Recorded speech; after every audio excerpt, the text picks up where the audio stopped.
박근혜 정부 시절에 이 복지 정책이 항상 문제였습니다. 네. 최근 그렇게 제도에 걸렸던 정책들이 풀려나고 있어요.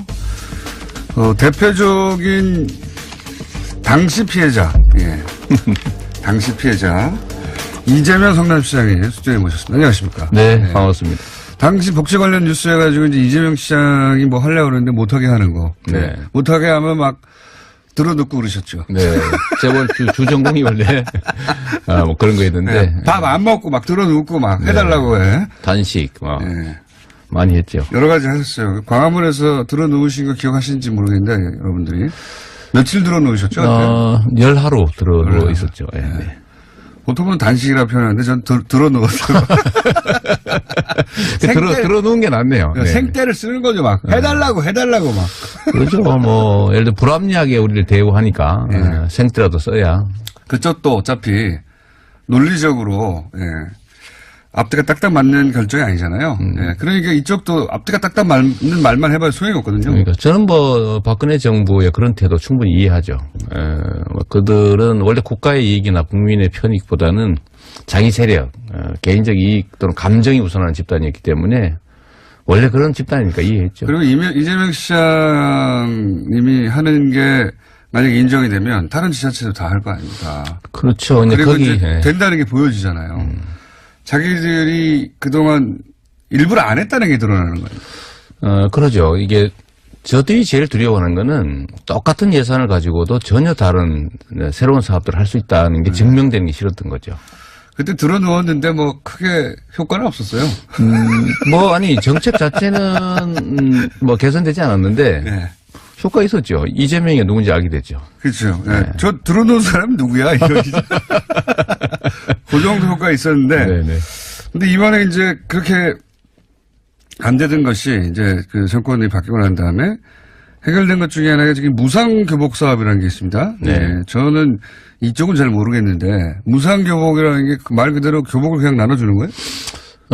복지시책의 일환으로 네. 이제 교육비 지원 사업 같은 거죠. 예를 들면 수업료를 면제해 줄 수도 있고 네. 학용품을 이제 무상 급식은 이제 굉장히 급식도 있는데 그런 분들이 없는데 교복을 입어야 되니까 네. 이제 의무 교육 또는 뭐 교육에 필요한 비용을 국가가 부담해 주자 이런 네. 차원에서 중학교 무상 교복을 저희가 시행을 했고요. 아, 중학교.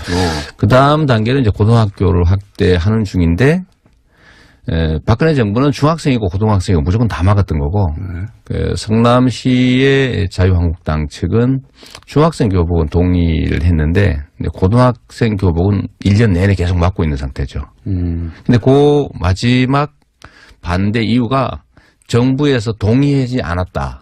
아, 였었는데. 네, 근데 지금은 이제 동의는 아니고 정확하게 얘기하면 이제 수용. 우리는 반대 아니다.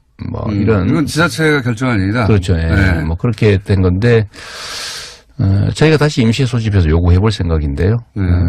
이제 결론은 봐야 되겠습니다. 걸림돌 없어진 거 아닙니까, 사실상? 정부가 걸린 것도 아니고. 그런데 시의회는 달라요. 그러니까 매번 다르니까 이유가. 그때. 예. 그때 다르기 때문에 이번에도 답을 안 하고 있다고 그래요? 언론들이 물으니까. 근데 이제 반대했던 논리는 뭐였습니까? 처음에는 돈이 없다, 또 그 다음에는. 성남시는 돈이 있잖아요. 있어요. 우리는 예산을 다 마련해놨는데. 네. 지금도 한 300억 이상 또 남아있거든요. 저금하고 있는 상태입니다. 근데 그게 이유가 안 되니까 그 다음에는 가난한 사람만 줘라. 그래서 가난한 사람은 이미 주고 있다. 그 다음에 이제 마지막으로 나온 이유가 정부가 이거 하지 말라고 하지 않냐. 이 스토리가 그렇게. 네. 근데 이유가 시시때때로 바뀌기 때문에 이번에 저희가 임시회 요구해서 다시 추경으로 편성을 할 텐데 어떤 결론을 낼지는 또 가봐야 될 것 같습니다. 그렇군요. 어쨌든 이제 정부 차원의 걸림돌 없었는데 무상급식에서 이제 한 단계 더 나가서 교복도 무조건 사야 되는데 그렇습니다. 그러면은 이거 지자체에서 해결해 주겠다 이렇게 나서는 거잖아요. 그렇죠. 지자체든 교육청이든 교육에 필요한 비용은 사실은 교육 자체가 그 선택이 아니라 필수이기 때문에 이제는 고등학교까지는 그 비용을 국가가 부담하는 게 맞죠. 거기 좀 더하면 네. 지금 이번 문재인 정부의 국정 계획 중에 고교 무상교육이 들어가 있습니다. 아, 고교 무상교육도 들어가 있어요? 이미 들어가 있습니다. 예, 들어가 있고요. 또 하나 더 말씀을 드리면 일부에서 그런 얘기예요. 아, 교복을 없애버리지 그러냐 이런 네. 반론이 꽤 있습니다. 네, 그렇죠. 그런데 그럴 수도 있죠. 그거는 교복이 왜 유지가 되고 있는지를 잘 모르고 하는 얘기죠. 만약에 교복을 없애면 학교에서 그야말로 일종의 패션쇼가 벌어질 수 있습니다. 좋잖아요, 패션쇼. 문제는 돈이죠. 예를 들면 학생들 사이에 자산 오히려 그렇죠. 그걸 오히려 막기 위해서 사실 교복을 입는 측면이 아주 강합니다. 그것도 뭐 일리 있는 이야기네요. 그거는 근데 지금 현재는 어떻습니까? 전국 중학교가 다 교복을 입어요? 의무는 아닌데 대체적으로 입고 있죠. 그런 이유로 해서. 네, 그렇습니다. 왜냐하면 학부모들이 교복을 입자고 그래요. 교복 자율화가 됐다가 다시 그렇게 네. 돌아갔군요. 네. 여러 가지 시행착오 끝에. 그렇습니다. 네. 아하. 그래서 교복을 대부분 입는다. 그러면 네. 그 교복은 학교마다 다 다르죠, 조금씩. 조금씩 다르죠. 그 똑같은 교복, 같은 학교 내에서도 교복마다 또 차이가 있습니까? 싼 교복, 비싼 교복. 그럴 수 있죠. 소위 이제 비싼 뭐라 그러면 상표를 붙인. 네. 비싼 천으로 쓴다든가 상표를 붙인다든가. 상표 때문에 주로 그러죠. 약간 맵시가 다른다든가 뭐 그런 거겠죠? 그렇죠. 근데 주로 상표입니다. 예를 들면 어느 회사에 상표를 붙였냐. 예를 들면 뭐 선전 많이 하는 그런 대기업 것이냐 아니면 뭐 중소기업 것이냐에 따라 가격 차이가 있는데 품질 차는 크게 나지는 않고요. 그래서 저희가 사실 이런 것도 기획해 봤어요. 교복을 다 지급해야 된다면 현금으로 줘서 사게 하는 것보다는 교복 생산 협동조합을 만들어서 교복을 골라 입게 하자. 저희 성남시는 이미 교복 생산자 협동조합을 만들어 놓은 상태입니다. 다 만들어놨는데 하지 못하고 있는 거죠. 네. 왜냐하면 실제로 성남의 교복 생산 업체들이 대기업에 납품을 하고 있어요. 이미. 알겠습니다. 네. 근데 거기에 생산 원가보다는 훨씬 비싼 가격으로 대기업들이 받고 있죠. 그럼 만약에 이 문제가 성남시에서 해결이 되고 그 성남시에서 교복을 무상으로 학생들이 다 지급하는 것을 하고 나면 이게 이제 무상급식이 그랬듯이 다른 지자체로 퍼져나갈 수도 있겠네요? 그렇습니다. 이래서 다른 지자체들이 재정 상황이 어려우니까 이거 부담이 되지 않냐라고 얘기하는데요. 이건 전혀 사실이 아닙니다. 왜 사실이 아닙니까? 보통은 시군들처럼 재정이 어려운 지역 얘기들 하지 않습니까? 제가 하나 예를 들어봤는데요. 경기도에 6만 명대의 군 단위가 하나 있습니다. 예를 들면. 거기는 1인당 예산이요. 한 5, 600만 원씩 됩니다. 근데 성남시 같은 경우는 1인당 예산이 1년에 200만 원이에요. 그런데 그쪽에는 예를 들면 우리는 30억 가까이 들지만 거긴 학생이 몇 명 없잖아요. 기껏해야 제복이는 한 4, 500명? 그 정도면은 30만 원씩 해도 얼마 안 됩니다. 그러니까 한 2억 정도밖에 안 되는 거죠. 그러니까 전체 3, 4천억 예산 중에서 2억이 없어 못하는 건 아니거든요. 도로 포장 엉뚱한 데 하나 안 하면 간단히 마련할 수 있는 돈이죠. 실제로는 그 돈을 거기 쓰는 게 아깝거나 그런 생각 안 했을 뿐이다. 저는 그렇다고 봅니다. 우선순위 선택 문제죠. 아니 그러니까 복지 정책이라고 하는 게 엄청나게 많은 돈이 드는 게 아니고요. 성남시 청년배당도 예를 들면 1인당 100만 원 24세에게 주는데 연간 100억 정도가 듭니다. 근데 아까 예를 들었던 그 군 단위에도 보면 그 청년 24세 되는 사람이요 한 400명, 3, 400명밖에 안 돼요. 그러면 그 3, 4억 정도 아닙니까? 못하는 건 사실 돈이 없어서는 아니죠. 시장님, 그 교복은 알겠습니다. 네. 교복은 그리고 여기에 대해서 이제 경기도에서는 반대해서 제수했었죠. 네. 그 얘기는 제가 남경필 지사한테 듣기로 하고요. 왜 제수했냐. 안 계시기 때문에 이 얘기는 더 안 하기로 하고. 이게 뉴스에 나왔어요. 성남시가 공영개발로 환수한 5,500억이 있었는데 그중에 1,800억을 현금으로 시민들한테 주겠다. 네. 이거 획기적인 뉴스긴 한데 굉장히 뭐랄까요. 받아들이기 생경한 로직입니다. 지자체가 공영개발로 돈을 환수했어요. 돈을 벌었다는 얘기죠. 한마디로. 네. 그러고 나서 그거를 성남 시민에게 예를 들어서 지금 교복 정책이라든가 뭐 여러 가지 정책으로 혜택을 준다가 아니라 현금 줄게. 이게 있었던 일입니까? 다른 나라라도? 대한민국에서는 없던 일인데요. 그러니까요. 전 세계적으로는 많이 있는 일입니다. 대표적인 데가 알래스카주는 석유 자원이 많으니까 석유 자원 개발에 따른 이익을 모아가지고 기금을 만든 다음에 1년에 1,000불 내지 2,000불씩 개인에게 지불하고 있어요. 그냥? 그게 소위 기본소득이죠. 조건 없이. 네, 개념은 기본소득인데.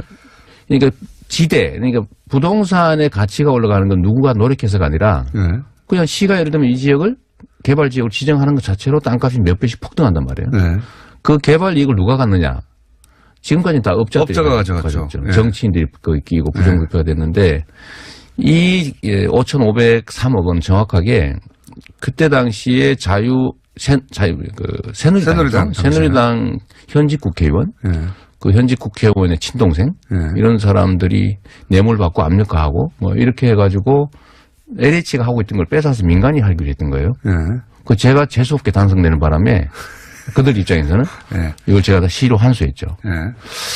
근데 이 그래서 돈을 남겼어요. 5,500원 남았는데 이 금액의 규모가 어느 정도냐면 성남시의 3년치 가용 예산입니다. 많이 남았네요. 그렇습니다. 엄청난 돈이 남은 건데. 누군가 먹을 돈을 시가 뺏은 거죠. 시가 가져온 거잖아요. 완전히 전쟁이었습니다. 이거를 시가 공영 개발한다니까 당연히 자유한국당, 새누리당 엄청나게 반대했죠. 관련 업자들도 엄청나게 싸우고. 그게 뭐 말할 것도 없고요. 음해 말할 것도 없는데 이 중에 3분의 2. 이거는 예를 들면 본시가지에 공원을 사서 만들고 있어요. 그 도심에 엄청 비싼 땅 사가지고. 그것도 하고 터널도 만들고 기반시설을 만들고 1,800억 정도는 원래 이제 저희가 보통 그런 데 쓰고 뭐 빚 갚고 그러는 거 아닙니까 원래. 빚은 이미 다 갚았으니까 갚을 때 더 없고요. 없어요. 잘난 척 하실 만하네. 잘난 만하죠. 뭐 저희 현금을 한 5,200억 정도 갚았으니까 똑같은 예산 가지고요. 근데 이미 3분의 2 정도는 성남시엔 빚이 하나도 없습니까? 없어요. 9억 남았어요. 9억. 근데 그건 정부에서 원래 대신 갚는 거여서 우리 빚이 아니고요.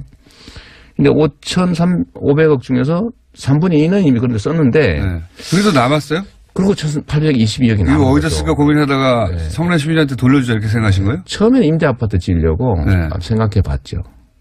근데 이거는 1,200세대 정도 혜택을 보는 건데. 저는 그런 생각을 하는 겁니다.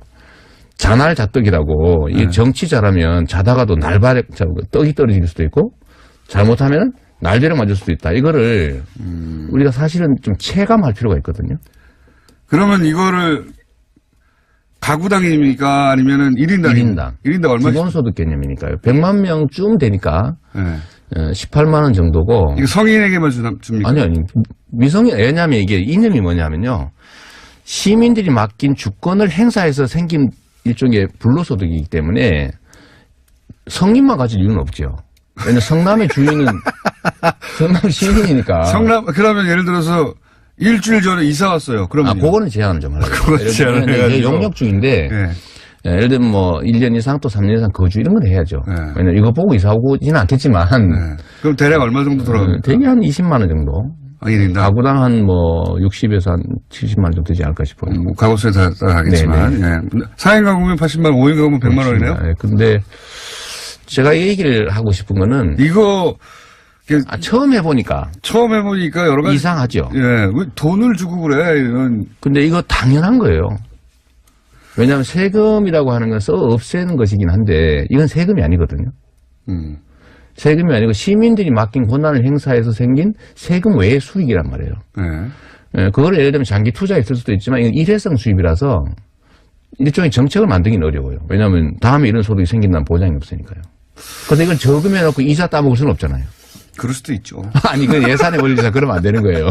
그래요? 네. 그러면 예를 들어서 필요한 사업들을 다 했는데 남았어요. 그러면 이걸 저축하고 이자를 따먹는 것도 안 됩니까? 그거는 세입 세출 균형의 원칙에 어긋나요. 왜냐하면 세대별로 올해 세금을 낸 사람이 올해 혜택을 봐야 되고. 이런 아이디어 한번 모집해 보시죠. 그러니까 이게 확정된 사안이 아니면. 물론이죠. 1,800억으로 성남시가 할 수 있는 아이디어로 공모해 보시죠. 성남 시민들부터. 지금 현재 그걸 하고 있는 상태죠. 예를 들면 시장의 현재 안은 배당이에요. 저는 그게 옳다고 보고 그 배당도 지역화폐로 주면 지역경제가 살 거다. 저희는 지역화폐를 하고 있으니까요. 이 시장이 아닌데, 뭐 이걸 그 전문가는 용역도 줄 거고 시민사회에 던졌으니까, 여기 반대 의견들도 나오죠. 반대 의견. 결국 최종 결론은 다음 시장쯤에서 최종 결론 내게 될 겁니다. 아, 그렇구나. 시장님으로 있으신 동안 이 돈을 다 돌려줄 수는 없는 거고요. 왜냐면 올 연말이 돼야 비로소 현재 들어오게 되는데 지금부터 준비를 해야 됩니다. 그때는 백수일 수도 있잖아요. 그렇죠. 저는 백수. 아까네. 내가 넘어갔네요. 그때는 백수일 수도 있죠. 네, 그렇죠. 성남시장이 아닐 가능성이 매우 높죠. 네.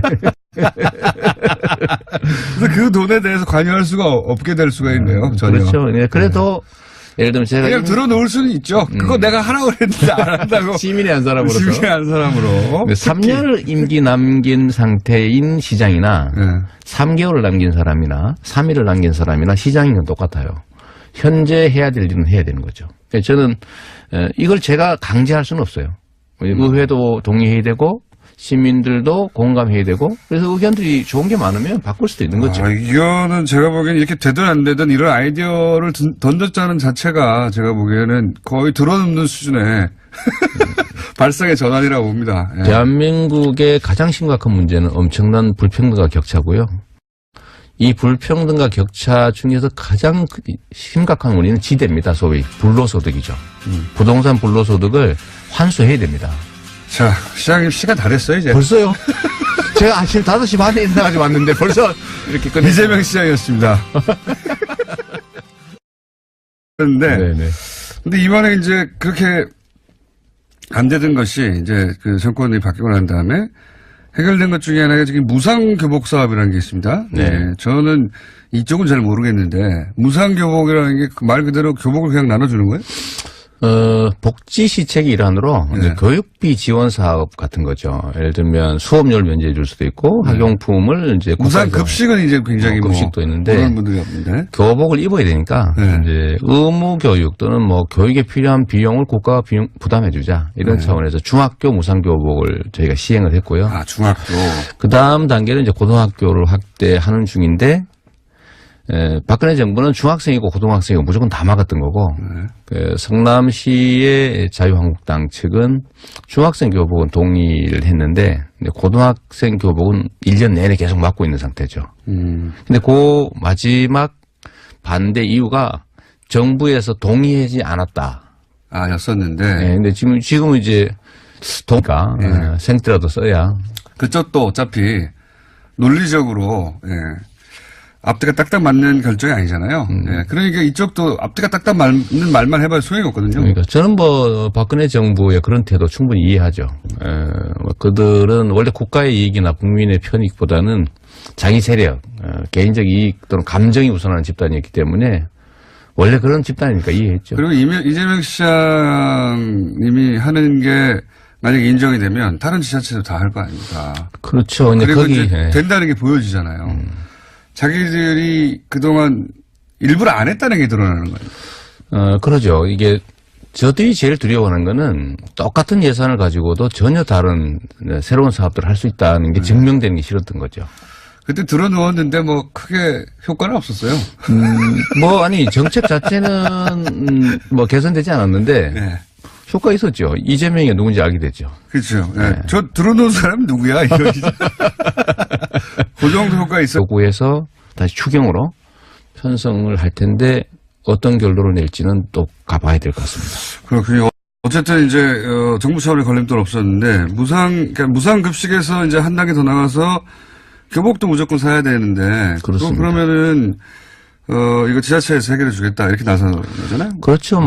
지자체든 교육청이든 교육에 필요한 비용은 사실은 교육 자체가 그 선택이 아니라 필수이기 때문에 이제는 고등학교까지는 그 비용을 국가가 부담하는 게 맞죠. 거기 좀 더하면 지금 이번 문재인 정부의 국정 계획 중에 고교 무상 교육이 들어가 있습니다. 아, 고교 무상 교육도 들어가 있어요? 이미 들어가 있습니다. 예, 들어가 있고요. 또 하나 더 말씀을 드리면 일부에서 그런 얘기예요. 교복을 없애버리지 그러냐 이런 반론이 꽤 있습니다. 네, 그렇죠. 그런데 그럴 수도 있죠. 그거는 교복이 왜 유지가 되고 있는지를 잘 모르고 하는 얘기죠. 만약에 교복을 없애면 학교에서 동의는 아니고 정확하게 얘기하면 이제 수용, 우리는 반대 아니다. 이건 지자체가 결정한 일이다. 그렇죠. 예. 그렇게 된 건데 저희가 다시 임시회 소집해서 요구해 볼 생각인데요. 이제 결론은 봐야 되겠습니다. 걸림돌 없어진 거 아닙니까, 사실상? 정부가 그런 것도 아니고. 그런데 시의회는 달라요. 그러니까 매번 다르니까 이유가. 그때. 그때 다르기 때문에 이번에도 답을 안 하고 있다고 그래요. 언론들이 물으니까. 근데 이제 반대했던 논리는 뭐였습니까? 뭐 처음에는 돈이 없다. 뭐 또 그 다음에는 성남시는 돈이 있잖아요. 있어요. 우리는 예산을 다 마련해놨는데 지금도 한 300억 이상 또 남아 있거든요. 저금하고 있는 상태입니다. 근데 그게 이유가 안 되니까 그 다음에는 가난한 사람만 줘라. 그래서 가난한 사람 이미 주고 있다. 그 다음에 이제 마지막으로 나오는 이유가 정부가 이거 하지 말라고 하지 않냐. 이 스토리가 그렇게. 네. 근데 뭐 이유가 시시때때로 바뀌기 때문에 이번에 저희가 임시회 박근혜 정부 시절에 이 복지 정책이 항상 문제였습니다. 네. 또 최근 그렇게 제동에 걸렸던 정책들이 풀려나고 있어요. 대표적인 당시 피해자, 당시 피해자 이재명 성남시장이 스튜디오에 모셨습니다. 안녕하십니까? 네, 반갑습니다. 당시 복지 관련 뉴스 해가지고 이제 이재명 시장이 뭐 하려고 그러는데 못하게 하는 거. 네. 못하게 하면 막 들어눕고 그러셨죠. 네. 재벌 주전공이 원래, 뭐 그런 거 했는데. 밥 안 먹고 막 들어눕고 막 해달라고 해. 단식, 많이 했죠. 여러 가지 하셨어요. 광화문에서 들어누우신 거 기억하시는지 모르겠는데, 여러분들이. 며칠 들어누우셨죠? 열하루 들어누워 있었죠. 네. 보통은 단식이라 표현하는데 전 들어누웠어요. 들어누운 게 낫네요. 네. 생떼를 쓰는 거죠. 막 해달라고 막. 그렇죠. 뭐 예를 들어 불합리하게 우리를 대우하니